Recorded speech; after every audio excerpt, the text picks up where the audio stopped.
Mexico had those kind of NAMAs being discussed.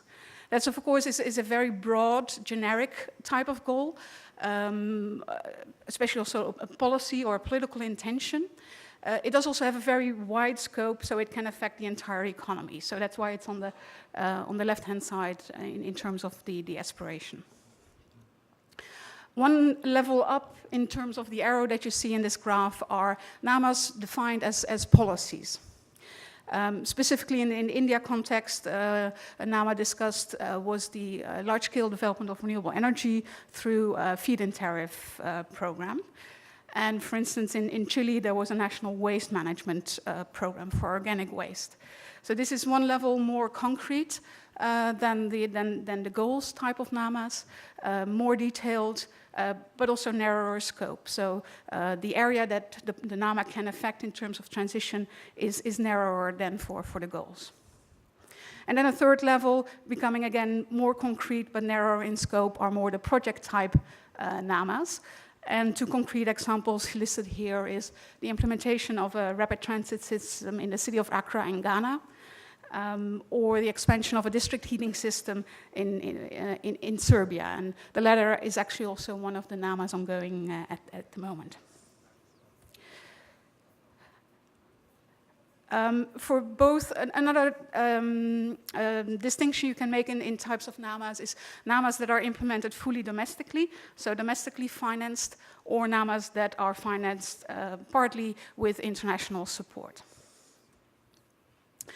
And to show a brief example of the latter, this graph shows specifically the Indonesian NAMA, where the Indonesian government committed to reducing business as usual emissions in 2020 by 26% domestically financed, and subject to international finance being available, they would be willing to increase their efforts to another 15% compared to BAU emissions.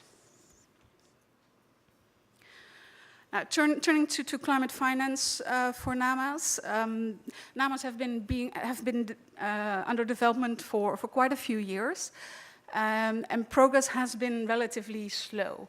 And the financing of NAMAs, especially also with international finance, has been quite challenging. In itself, public finance for NAMAs is not enough.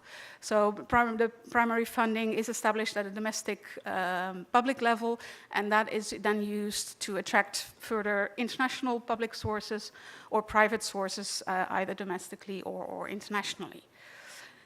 And to attract those type of finance, NAMAs basically need to be what they call bankable. In order to draw funding from these other sources, revenues need to be generated or predicted to be generated with enough certainty to give these funders the trust to put their money in a NAMA. Now, as part of the international climate change negotiations, and this scaled-up financial resources that I mentioned earlier, developed countries have pledged to provide $100 billion US in climate finance. And that is a funding source that the NAMAs link to as well. There's quite a number of NAMA funds, programs, etc., that exist or are under development. The Green Climate Fund was already mentioned just now. There's also many bilateral and multilateral instruments. But at the moment, there's still issues in terms of accessing these